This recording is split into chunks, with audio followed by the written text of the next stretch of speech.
Welcome to Haffbreedz podcast. We're not here to find your spirit animal. For all you people who don't want your spirit animal, sit back, relax, drink your Pepsi, eat your fry bread, and enjoy the show. Half-breed, that's all I ever heard. Half-breed, now I learn to hate the word. Half-breed, I'm no good, they won't.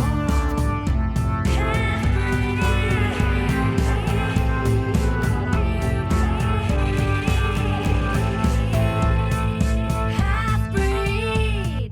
And we are back. Part two of Fira. Hey, Fira, how you doing? Good. Part dose. Part dose, number 2. Whenever I ask Fira, hey, what are you going to do? She's always like, number 2. So now we're going to do number 2. Yeah, and I feel better today. It's still hot.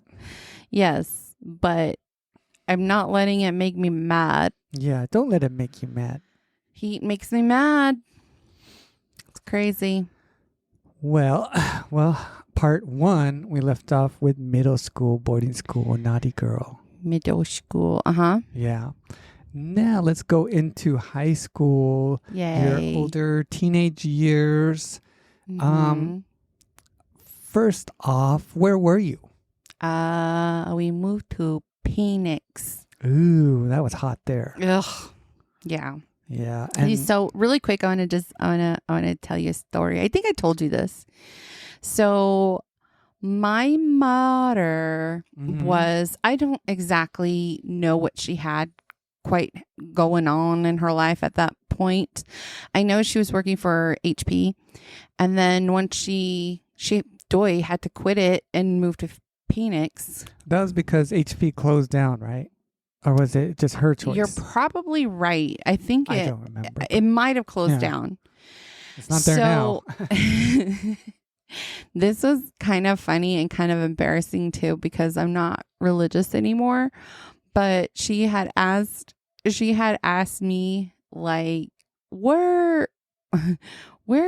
should we move to? Should we move to Tucson or Phoenix? Those are our only choices. And she's really like, you should pray about it. And I don't know if she wanted the answer right away, but I just assumed she wanted the answer right away. And she's all, what is God telling you? You're all Phoenix. No, I said Tucson. Oh, you did? I So she's totally like, said Tucson. all right, we're going the opposite way. Whatever you I said, God told me Tucson.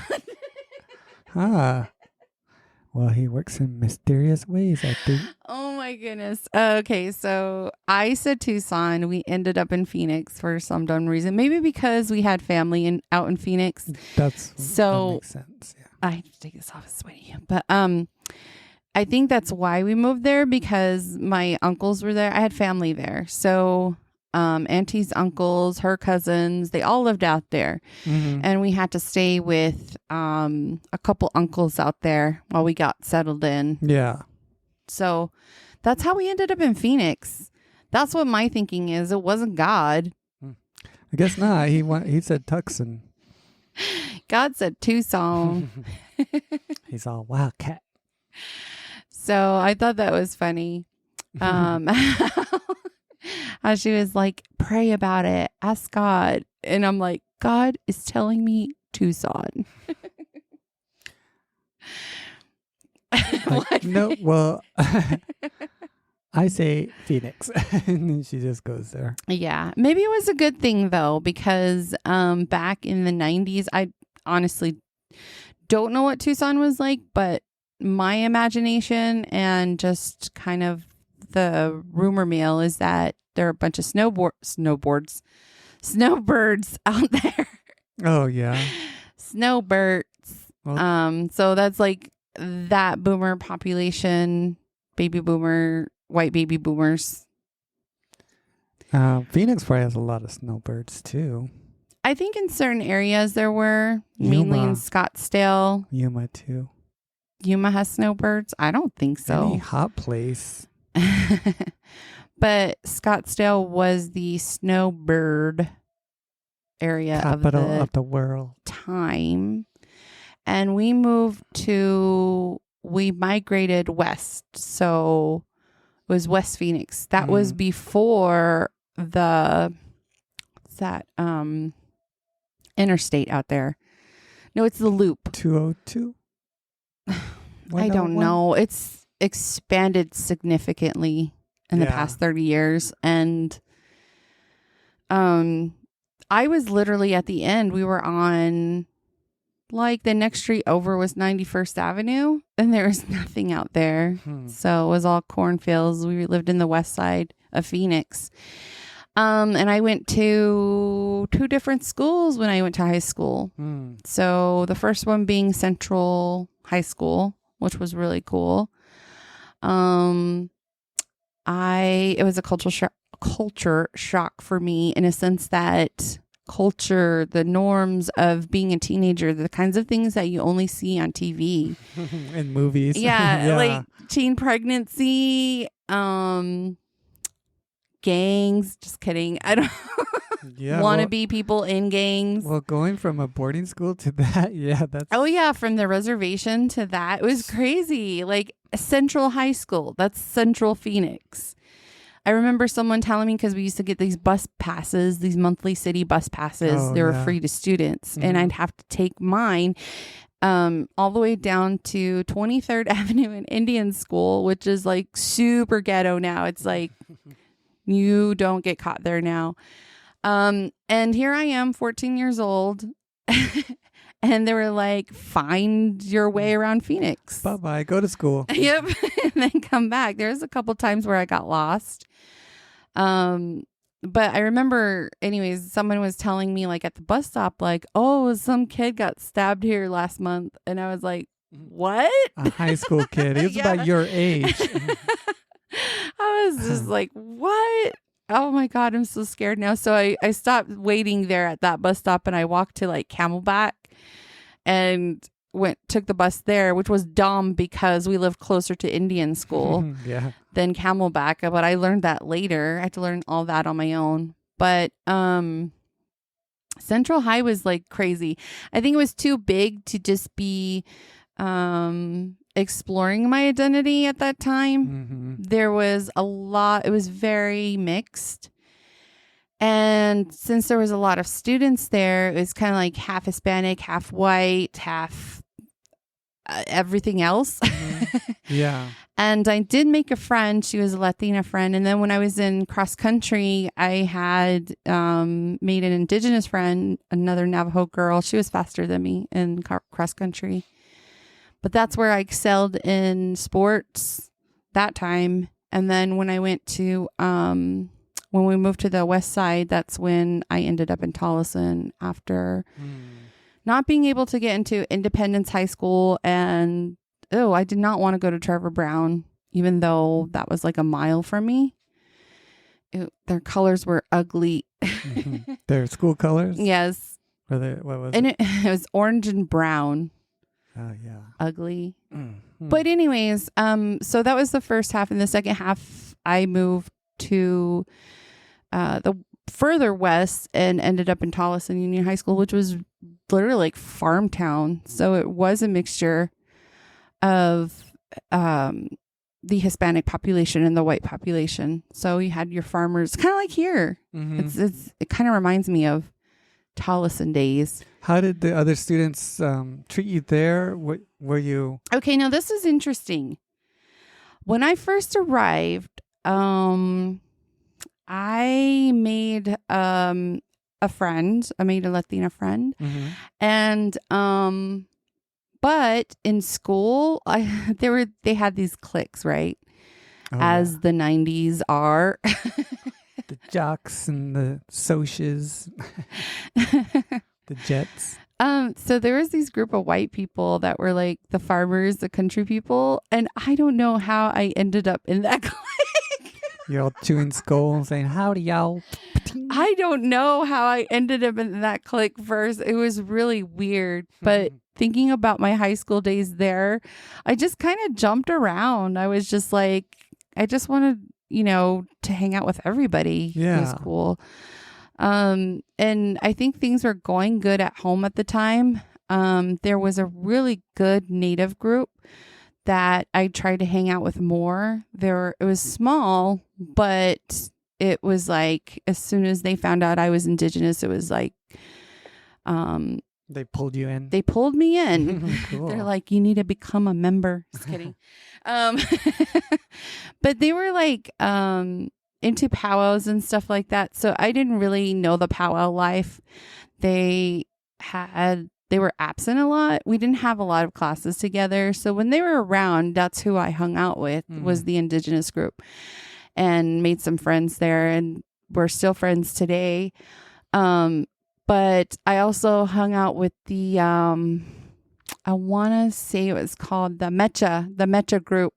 It was the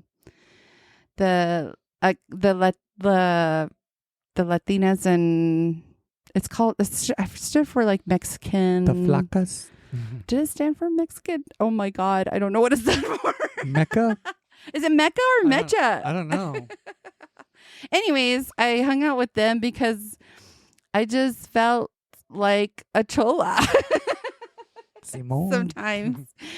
I think that connection that we had was just, it all stems from indigeneity, right? Like, I think now that they're learning how to decolonize and understand that their ancestry has indigenous aspects and that these Southwestern tribes were all connected. So, and that's where we come from. So I think just having that commonality, just having a lot of things happen within our cultures that just made us be friends.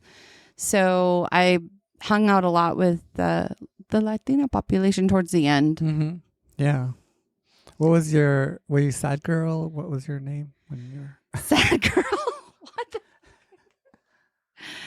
I don't know. Did I have one? What gang did you join? I forgot to ask. The 18th Street gang. Just kidding. I don't know. The powwow gang.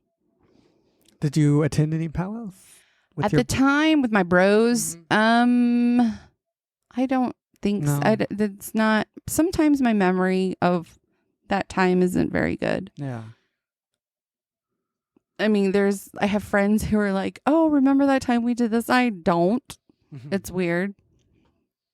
But I remember attending to like some ASU powwows. They probably were in it, but I just wasn't like hanging out from the beginning to the end, watching it all go down. Yeah. Just watching it from the bleachers, attending in that way. The spectator.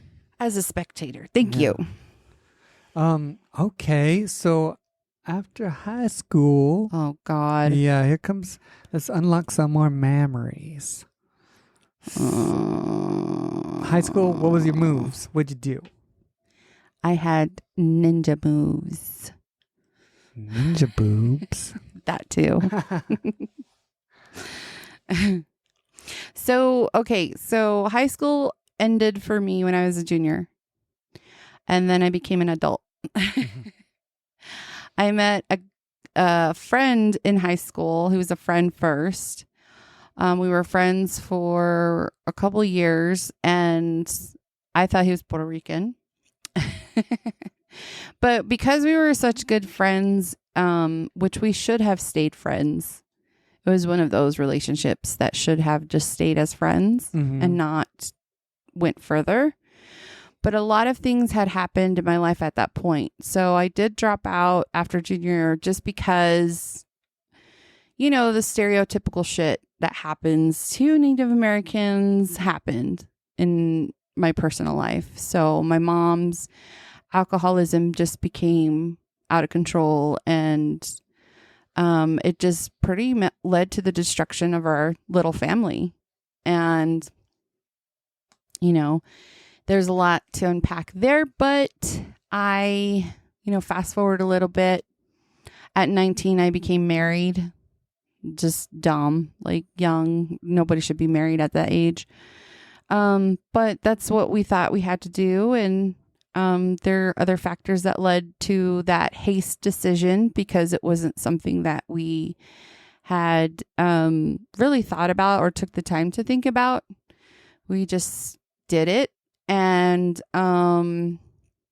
eventually, like well, actually, I should say, tell you that at 19, I did go back to school before we made that decision. So we were just like still friends at that point. And I did go back to high school. I finished my senior year in a couple months, and then I was done with high school at 19. And then like some family problems like intensified, increased, and then I got married.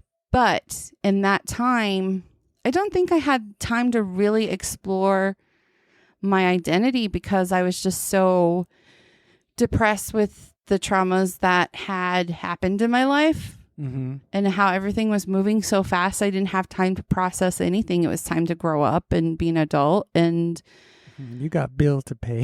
exactly. So it wasn't like a time where I like looked at who I was, and plus I lived in a community that was so diverse. I didn't really look at the racial, the racial disparities. The racial groups. I didn't really look at that. You didn't like like observe them. Observe, yeah.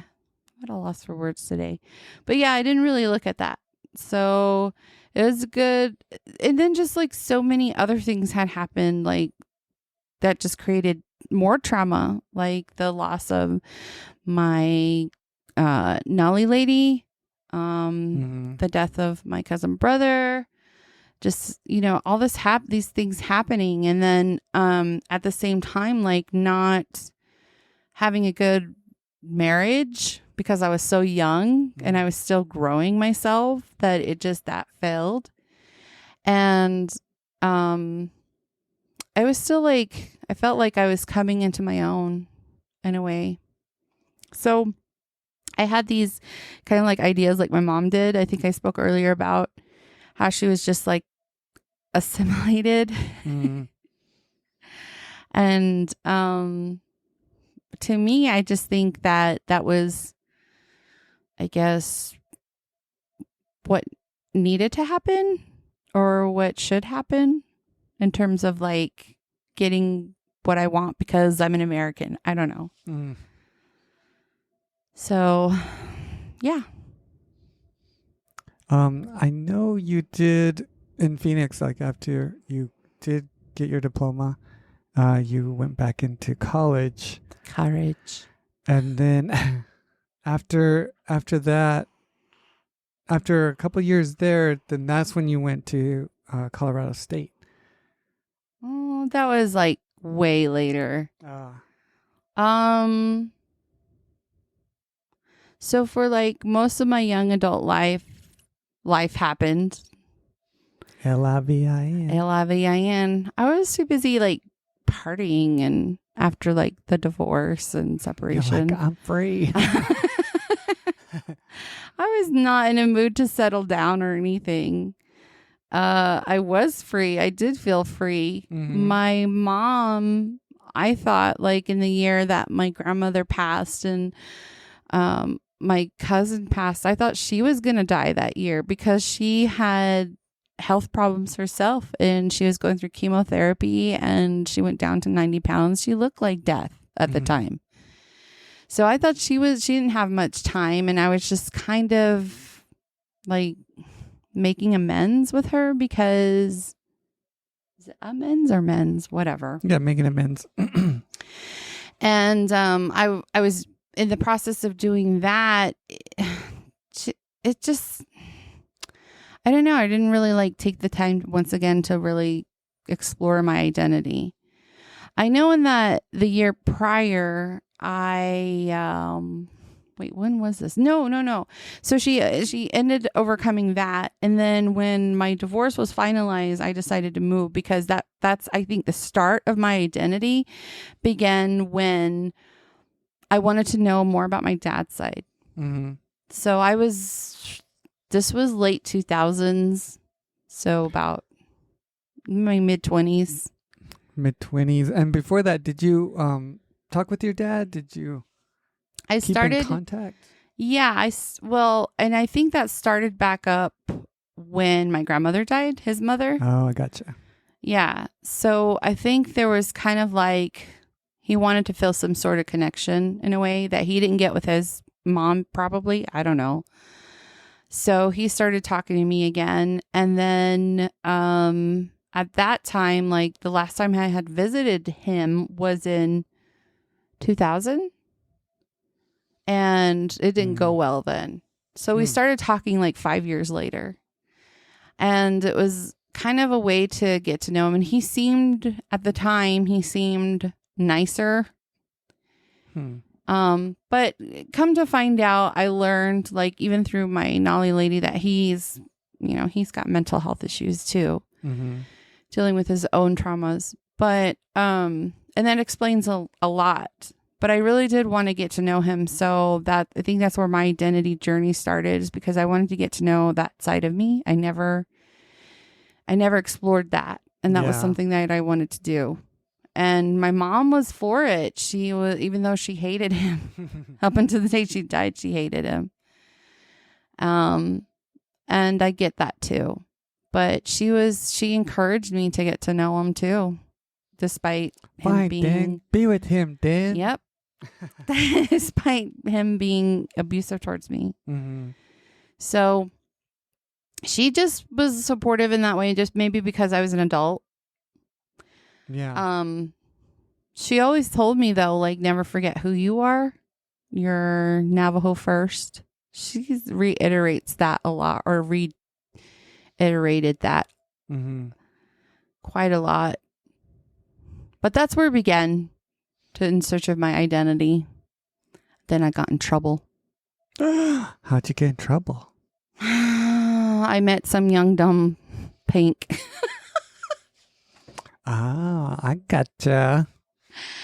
And I wanted to do the complete opposite of what I normally don't do. And I wanted to explore that and I think that's what happened is as I was learning more about the white side of me, I think that's what happened that's how I got hooked up with the white guy. Never again. Only Haffbreedz from now on. Only Haffbreedz from now on. Only Haffbreedz from now on. That was never my interest either. I never had a thing for white guys. I mean, like celebrities, but like they're few. I only have I could fit them in one hand. Ew. Jonathan Taylor Thomas. That was when I was a kid. Brad Pitt. Brad Pitt. Yeah. Yes. Skarsgård. Skarsgård. Yes. Which one? There's a bunch of them. Oh, the older one, not the one that looks like Steve Buscemi. Oh, Pennywise? Yes. Not Pennywise? No. But he can move his eyes He's okay. independently. That's cool. Yeah, like Steve Buscemi in that one movie. Remember? That was CGI, wasn't it? I don't know. Airheads. Was it Airheads? But I like the older Skarsgård. I still do. He's pretty cool. What was the vampire movie or TV show? TV show? Yeah. The miniseries he was in. Blood In, Blood Out? No, Skarsgård. Oh, True Blood. True Blood. Yeah. That's where I was like, hey. That's where you discovered him. Eric. His name was Eric in that. How did you remember that? I don't know. I forgot the name of the show, but I remember his name. Right. Okay. So I guess I only like two white guys.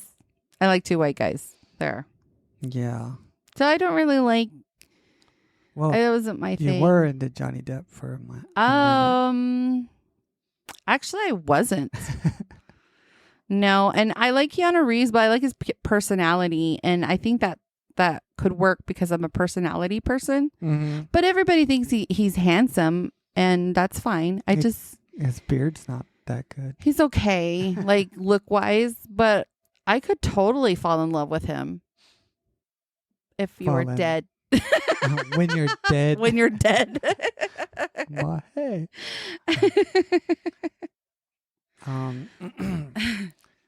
So you moved out to your pappies.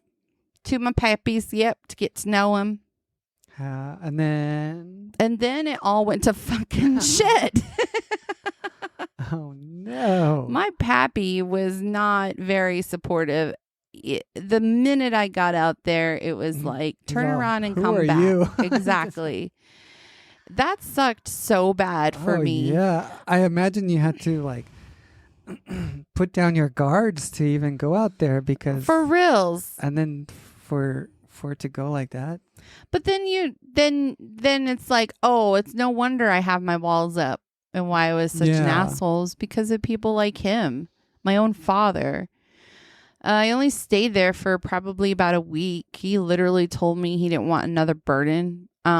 Which I was in my mid-20s. I could fucking like fend for myself. Yeah, and I was it's- living on crumbs, like my savings. It's not like you showed up like out of the blue, like, hey, I want to move in. He knew you were going to go Exactly. there. It was like he was supposed to get me a job at his independent construction company.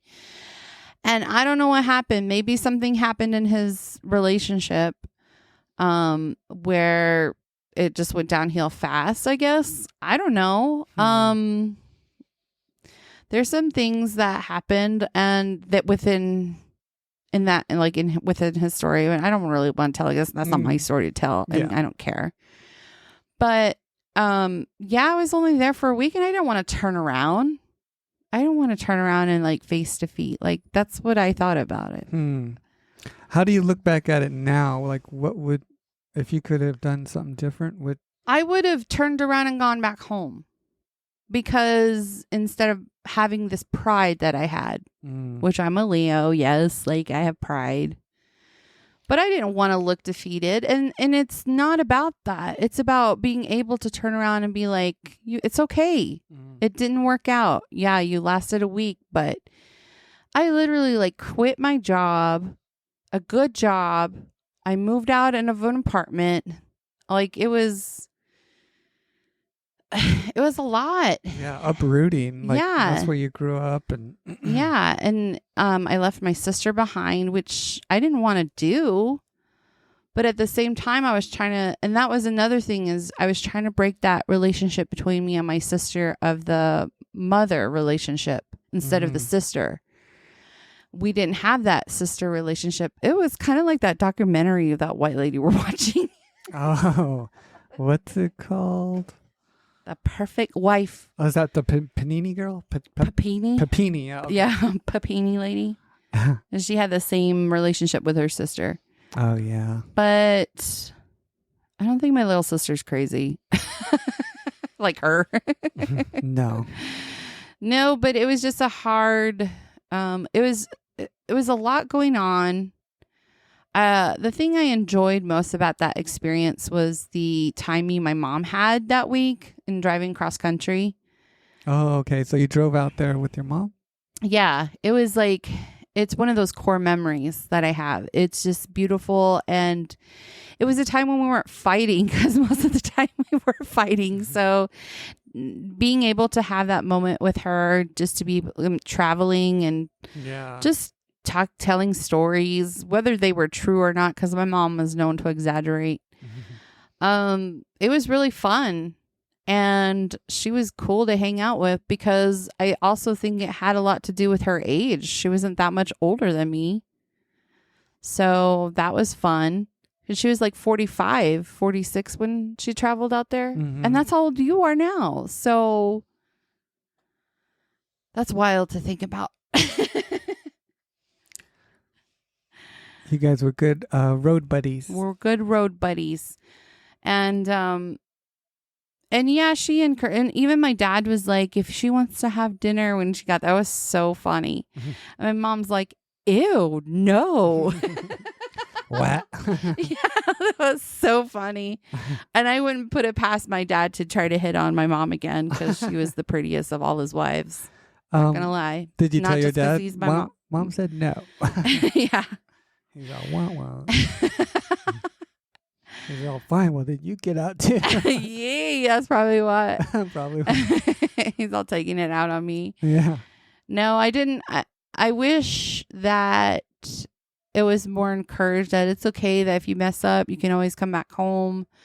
I eventually gave in a couple months after being out to the East Coast, and then I took a stowaway with me, which was literally unintentional, but it happened because I didn't understand his trauma and the need to get away and get out, which is I was his ticket, and he took advantage of it. So anyway, long story short, like to our listeners out there, after I left my dad's, I kind of like went all over the East Coast. The next stop was at a friend's house. That didn't go well. And then from the friend's house, a guy that I just met, a young guy, ended up being the next ex. Next ex. The next ex. So, I should let you know. So that happened in the Date Woods of West Bygod, Virginia. WV, huh? I had a connection to West Virginia just because of my dad.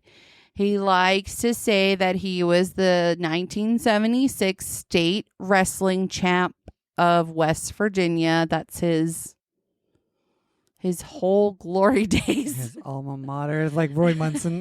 Right? Totally. Totally. So my connection to West Virginia is not just because of that person. It was literally my Nolly lady lived there.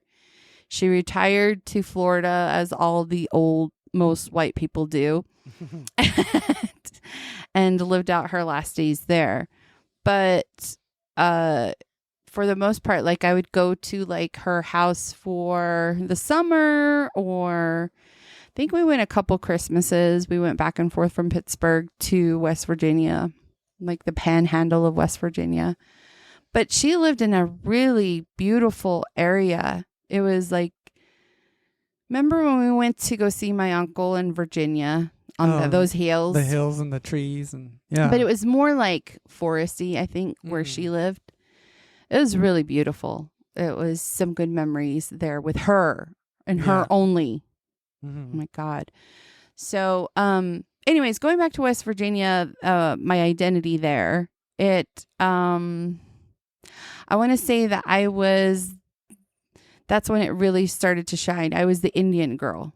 I wasn't the white girl. And they knew, like somehow they knew. That was really odd. Your rezzed out accent. I was like, what? What are you looking at, stupid? What do you mean you don't have spam on your menu? On your menu. They're like, miss, we sell frog legs. And That's Louisiana. That's further south. But yeah, somehow they knew I was Indian, and they knew I was the Indian girl. They wanted to relate, by saying, oh, I'm of Indian relations. My great grandmother was a Cherokee princess. Yeah. Yeah. So they wanted that some connection to being Native American. It's romanticized out there. I did have some encounters where they were like, oh, you're Indian. Do you guys still do smoke signals? All that, just ignorance. Ignorant, racist crap. And I'm just like, no. Oh, and another thing is okay, this is where it all started, I should say, like my identity. So when I was working out there in West Virginia, I think I told you this story. I was working out there as a medical biller. And at IHS? Yes. No, so this was when Facebook started popping up, or MySpace. MySpace was a big thing out there at that time. And when people were done, like people I could see they're in their cubicles, they're either playing solitaire on the computer or they're on MySpace. And that was never my thing. I never wanted to like go on playing like, God, solitaire is so boring. Not when you win. It's pretty fun. I might have had some office like breaks with doing solitaire, but I never went on like MySpace or anything like that. That wasn't like something I wanted to do, I guess. But anyways, so I actually got work done. So and they were just not used to like somebody getting work done. Productivity. Yeah. And I was just like, because, everyone's, mostly overweight there, and they just sit there they work at a snail's place, kind of like IHS. It's actually, I think you've heard me mention that West Virginia to me is the white res. But anyways, after 3 weeks of working there and me constantly asking, you guys have any more work? You guys have any more work? You guys have any more work? They decided to have a meeting to fire me. And you're making them look bad. Yeah. So the meeting was as follows. I dress inappropriately, too exotic. I was exotic looking. And me coming in every day the way I was dressed inappropriately made people not do their work because it was so distracting. What were you wearing? The same fucking office clothes that I've been wearing for the past. Those clothes were like 5 years old. And I'm like, what? So they cut me a check and I took that money and went home because I was like, fuck this place. This is the weirdest thing I've ever gotten fired for. I mean, in retrospect, I guess I could have sued them for that. I didn't have any exotic clothes. I don't know what the fuck they're talking about. They said it was too tight. I revealed too much. And I'm just like, all right, you're just jealous that I have big old bobies and an ass and a thin waist. So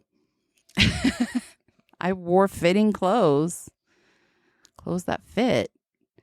But it wasn't like midriff and not at cleavage out all. Not at all. So they were just making it up. They were making it up because they couldn't find a legit reason to. They couldn't like pin anything on me. Too exotic. And I was distracting others at work. Like who? I don't know. When you're asking them for more work, they're like, oh, I'm trying to play solitaire. You're distracting me. Her big old titties in my face asking for work. But that's when I was just like, I'm tired of being that exotic person. It kind of reminded me of small instances as a kid growing up in North Carolina, like where people wanted to touch my hair because it was so long, and them talking about my oval face and my olive skin and your cheesy elbows. And it just put me back in that moment. And I didn't, as an adult, I didn't like it. So once again, I was objectified. And when you see movies from that time, like Shanghai Noon, like a lot of times women are just sexually objectified, especially indigenous women. They're portrayed in that way. Like the Halloween costumes and... Yep. Yeah. So I think that's where the start of searching for the identity began, was right there. But when I moved back to Phoenix, more shit happened because I got with number 2 who sucked. And it was like an on and off thing with this number 2. So I was still like messing around in terms of like not getting my life straightened out. You're trying to figure things out. I was trying to figure things out. I didn't have any interest in exploring or researching issues. Did you have anyone you looked up to, like a role model? Not only at that time, but your earlier days too? My role models would only have to be my grandparents, my Che, my Masane. They were my role models.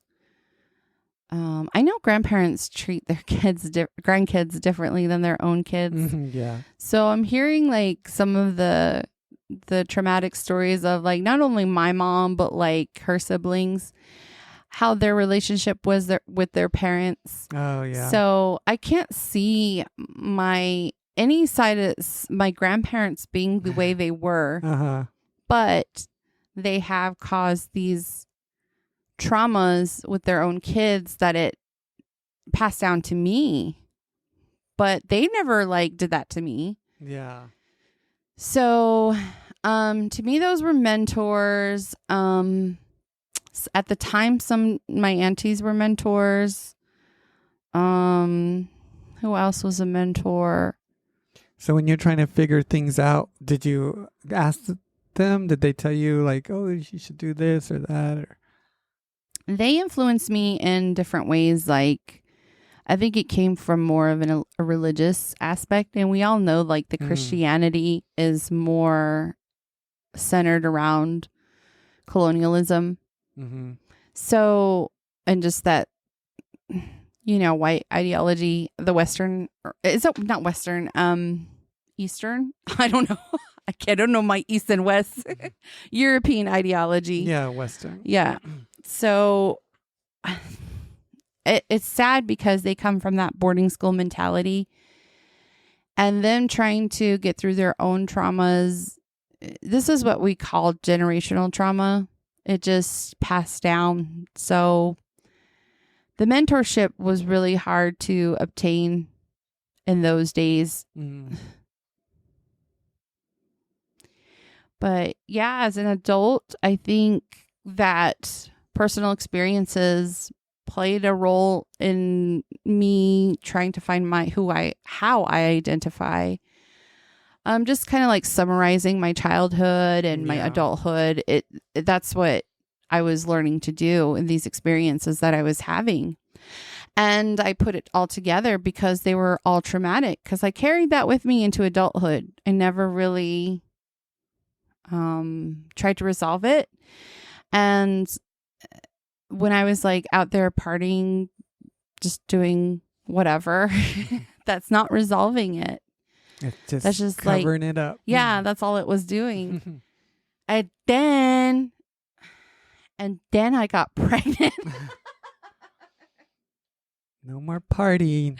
No more partying. Partying ended. So the start of the 10s was like, okay, I had to grow up. Yeah, quick. Mm-hmm. Yeah.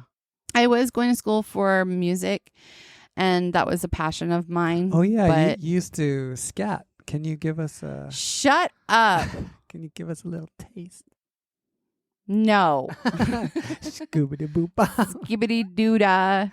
Skibbity toilet. Skibbity toilet. These kids can scat now. Oh, yeah. They're bringing it back.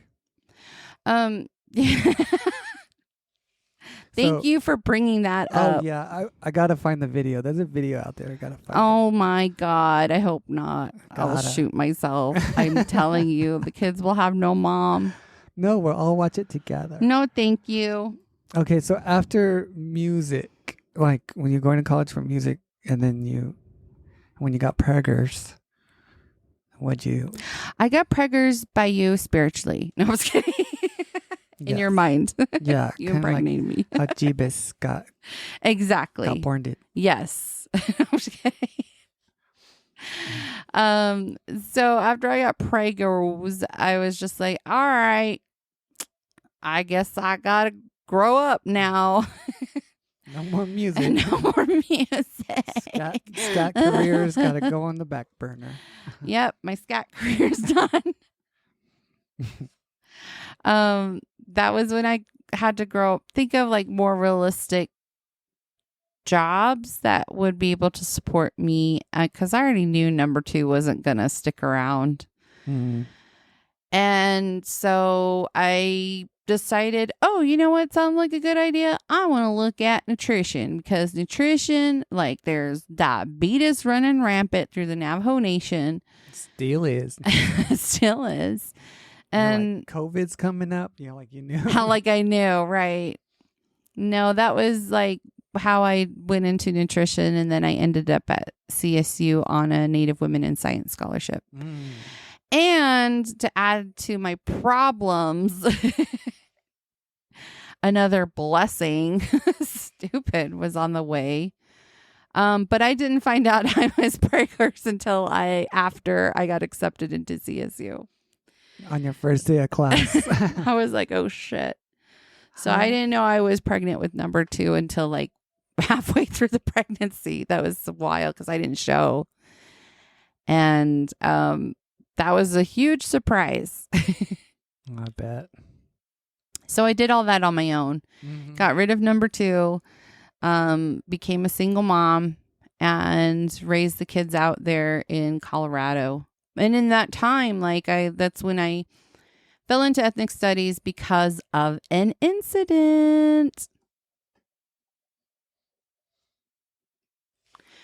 And the rest is history from there. I think we have to do a part 3, huh? We might have to. God, is it because I'm just like so in detail? You're just rambling on. Am I just rambling? No, you're not. Well, I hope this makes sense to the listeners. This is me sharing my experience and my story of my life. There's a lot more to it, but it's just like hard to unpack in like a certain amount of time. And I think part 3 is going to be more interesting because that's when I get into understanding who I am a little bit more. More so than I have. And you're become more confident in your identity. More confident. Yeah. More competent. And more conflicted. More conflicted. But I think part 3 will probably wrap it up. So we're going to take one more break and we will come back. BRB. BRB. BBBBRB. All right. See you later. Bye-bye. Bye.